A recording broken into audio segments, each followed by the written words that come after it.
Le premier sentiment qui m'anime, qui est, je pense, le sentiment de tous les Béninois, c'est un sentiment de soulagement.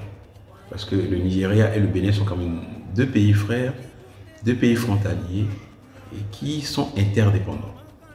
Donc, quoi que l'on dise aujourd'hui, les populations vont mieux circuler, les marchandises vont mieux circuler, les commerçants vont aller de part et d'autre sans crainte. Donc ça, c'est la première chose. Donc c'est le sentiment de soulagement.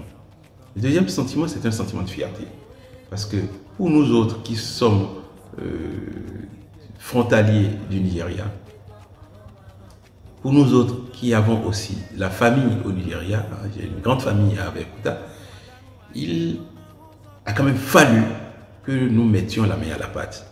Nous avons dû nous déplacer, nous avons dû aller rencontrer des gens, nous avons dû discuter avec des autorités, par exemple de l'État de Ogun State, pour que l'État fédéral puisse maintenant prendre la décision de rouvrir les frontières.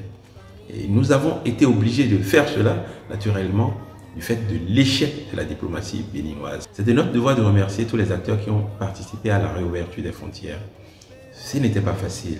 Il est important de remercier l'État béninois, l'administration béninoise, la diplomatie béninoise, d'avoir essayé de faire ce qu'elle peut. Il est important de remercier le président Buhari, l'État fédéral du Nigeria, d'avoir accepté les arguments, d'avoir accepté d'ouvrir les frontières. Il est important aussi de remercier les populations béninoises, d'avoir été résilientes. Que dis-je, les populations béninoises et nigérianes? Parce que les États frontaliers ont énormément souffert de cette fermeture.